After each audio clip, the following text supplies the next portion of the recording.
Hey fam, as promised, I'm here to kick off the testimony challenge, starting with my good sis, Ashley Nicole Cloud. Ashley gave me permission to share her testimony, and it goes a little something like this. Today is September 3rd, 2023. Exactly 5 years ago, I did something I never thought I'd be able to do. I chose myself. I was 6 months out from a fully planned wedding to marry someone who was not meant for me.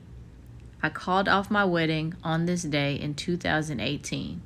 I celebrate this day because it's like a second birthday for me. This is when everything changed for me. I almost gave up all my hopes and dreams to make someone else happy. I had grown so accustomed to sacrificing myself, my wants, and my needs for others that I thought it was normal.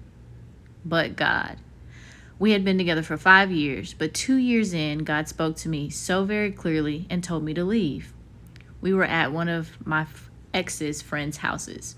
They had just bought a big brownstone in Brooklyn and had a brand new baby. Right as we were sitting in the living room, fawning over all the beautiful blessings God had bestowed upon them, God said, as clear as day to me, "You don't want this with him." It startled me. At this point, God and I weren't that close, and to hear from him so clearly scared me. It rattled me to the point that we broke up for a few days. But I couldn't understand why, even though there were clear signs there was a disconnect between us. So we got back together. I ignored God's clear direction and figured somehow that I knew best. So we continued together, and even though the red flags were there, I ignored them. And when I would bring up things and we would get into arguments, I was told I was asking for too much, and I believed it. I'd grown very accustomed to being gaslit throughout my life, so it all seemed very normal to me. But God. Even though I couldn't see it for myself, God did. And every once in a while, he'd send me a message or straight up tell me, "Get out. You need to leave." But I still refused to listen. I was so miserable that I thought my only options were to live a miserable life where I would never be happy or just not live at all. Choosing me, what I wanted, what I needed wasn't even an option. And not living was starting to sound better than anything else. And that's when I knew something had to give. But God, I was so worn down. I'd lost so much weight, wasn't sleeping, and was literally a zombie. My body was going into shock from all of the stress. One night, I was talking to my best friend and I was telling her how miserable I was and how I didn't know what I was going to do. And she said, "Well, you can just leave." Before she said it, it barely even crossed my mind. Leave and choose me and possibly hurt and disappoint others? Choose what I want and need and make that a priority? Huh? It was a foreign concept to me, but I thought about it. And God's voice telling me to go got louder. And the arguments kept coming, and my body was becoming weaker. And I finally said, enough is enough. I finally surrendered to what God had been telling me for years. I sat down my ex and I told him, "I love you, but I love me more." And although I had a long road to really believing that deep down, I love me just enough to get the fuck out. This is a picture of me after moving into my own apartment after we split. I was so happy and relieved. I called off the wedding on a Monday. The following Saturday, both of our families were supposed to be meeting in New Orleans to do tastings for the wedding. Welp, clearly those plans changed. Instead of us all not going, I decided I really needed to be around my support system, so my mom and sister met me in New Orleans for a mini vacation. I really appreciated them meeting me because I just needed to be around people who really knew me and wanted what was best for me. Little did I know, we would have a clear view of the wedding venue from the window of our hotel room. The last photo is of the sunlight shining on me in that hotel window. That time right after was so weird for me.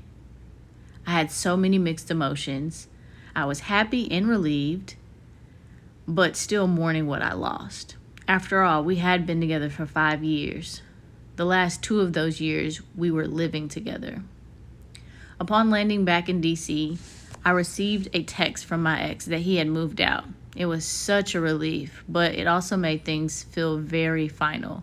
Even though I knew it was over before that, it was really, really over at that point. After calling everything off, making all the calls to cancel all the reservations and bookings I made, and after having to answer a gazillion questions from family and friends, I went on a girls' trip.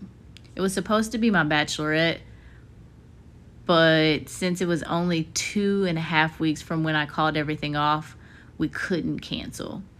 I was relieved when all my girls said they still wanted to go, even though we weren't celebrating my marriage, but instead celebrating that I wasn't getting married to the wrong person. Shout out to my sister friends. I love y'all so much. We had a blast. We acted a damn fool on our sunset cruise, talked a lot, drank a lot, and laughed a lot. It was just what I needed to get me prepared for this new life I was about to live. I was scared AF, but I knew that I was in good hands. I had finally decided to listen to what God told me to do. I knew He was going to take care of me along this journey. And He has done just that. For the next 2.5 years, I went on a very intense healing journey. At first, I thought, okay, I just need to heal from this relationship so I could get on with my life.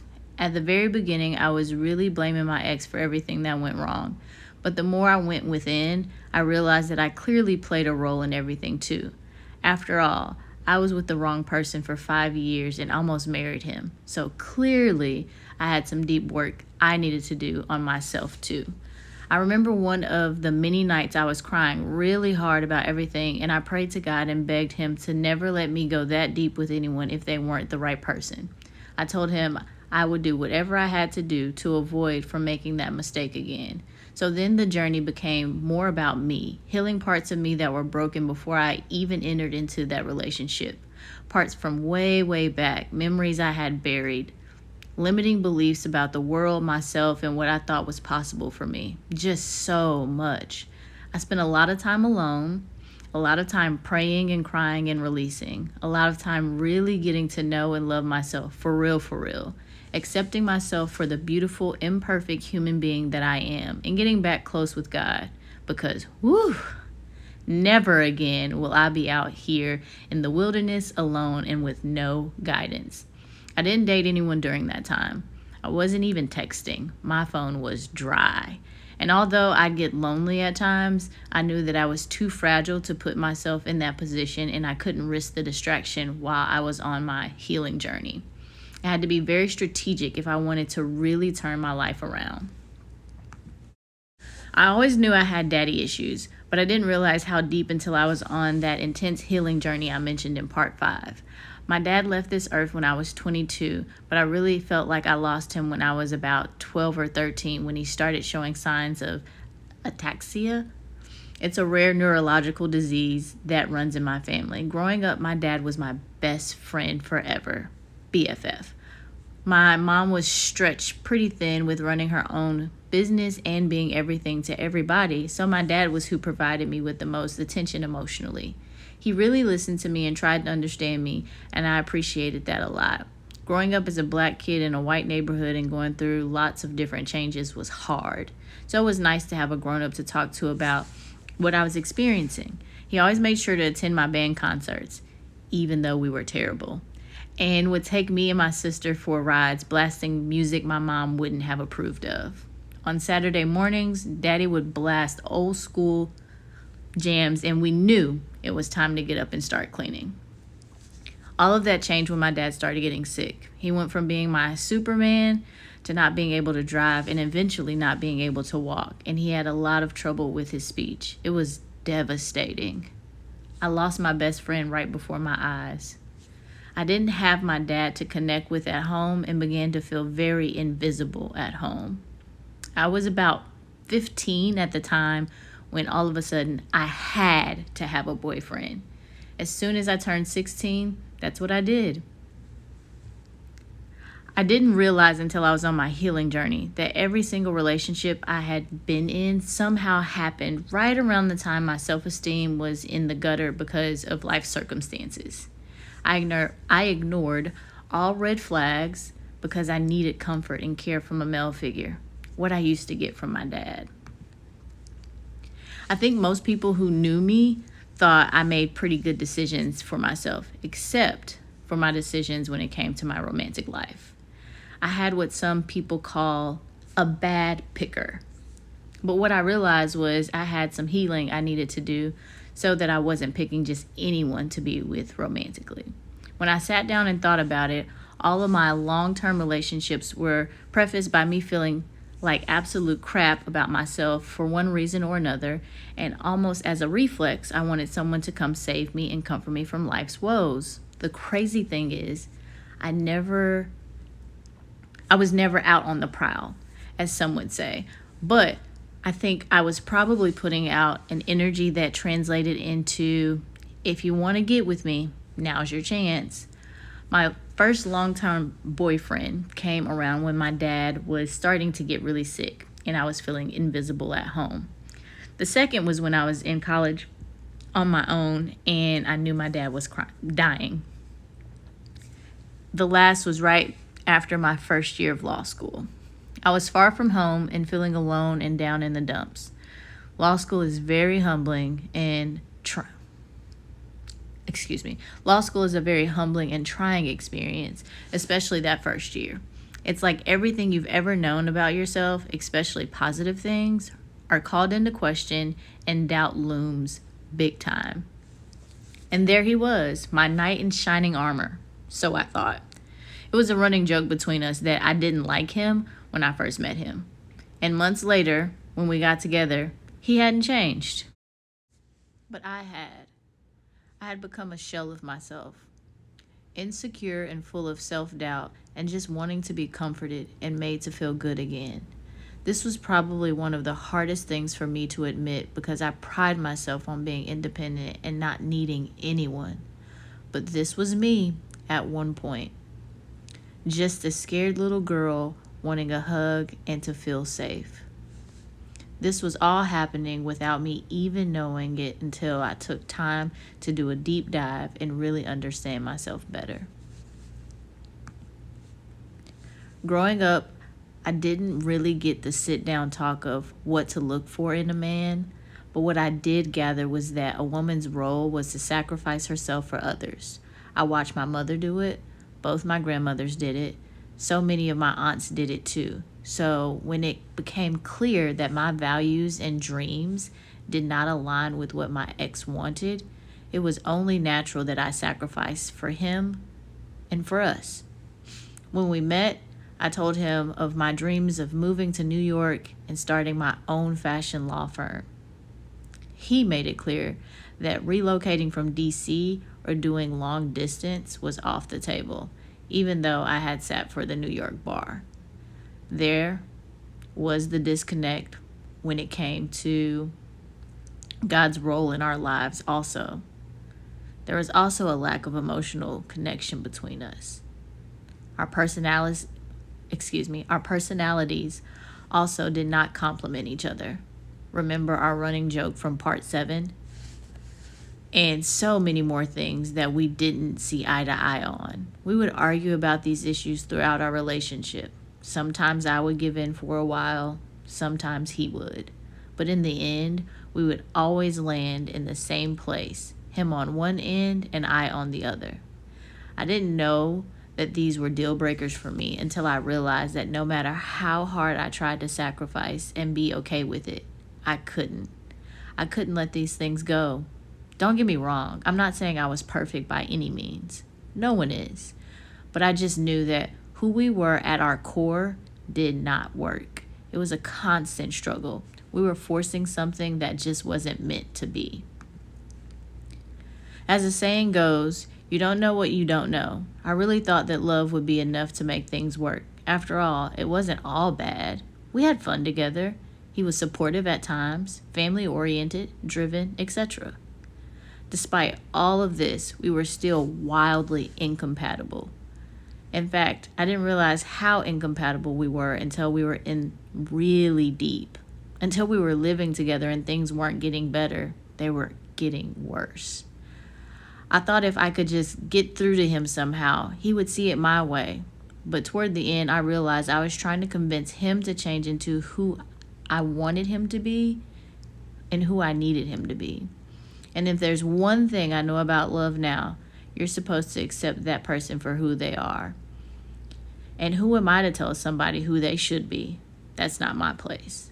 So when me trying to change him didn't work, I thought I could change myself. I thought I could force myself to have different desires, less needs. I thought I could convince myself that I didn't want to move to New York, even though God told me to. And that I was okay if we didn't see eye to eye spiritually or emotionally. I thought I could do without these things, somehow. But I couldn't, no matter how hard I tried or wanted to, so I thought. I couldn't sacrifice myself, my dreams, my desires, my needs, and my relationship with God for someone else. I thought my reasons for wanting to end things weren't good enough. After all, he wasn't physically abusive, and I had never caught him cheating or anything, so it couldn't be that bad, right? You've been with him 5 years, so you might as well just marry him, right? If it doesn't work out, just get a divorce. He's got a decent job, he's educated, and he takes you out to nice places sometimes. Y'all have fun. Some people look at you like the model couple. You've never really had that before. You should be happy. You know how hard it is out here in these dating streets? Do you really want to throw away your relationship of 5 years and start over with no telling if you'll ever find someone else? Relationships are hard work. You know how to work hard. Just keep working at it. It may pay off one day.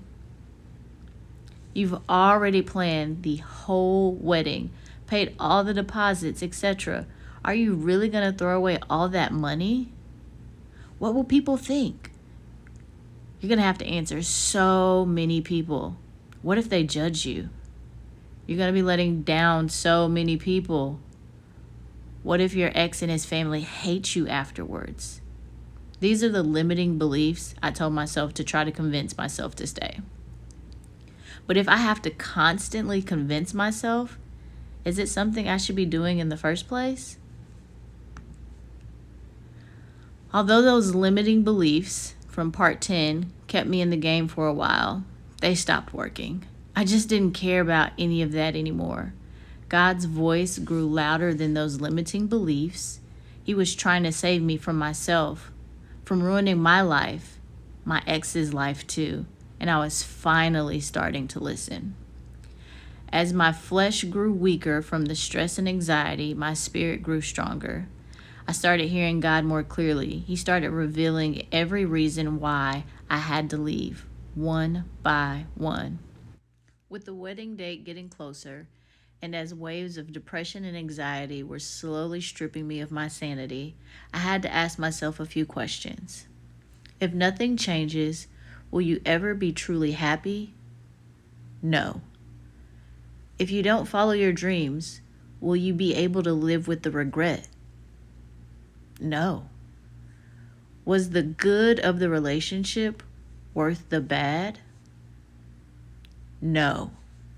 I didn't like the answers to any of these questions. I knew for a fact if we got married, we would wind up divorced. So I had to get out before things went any further.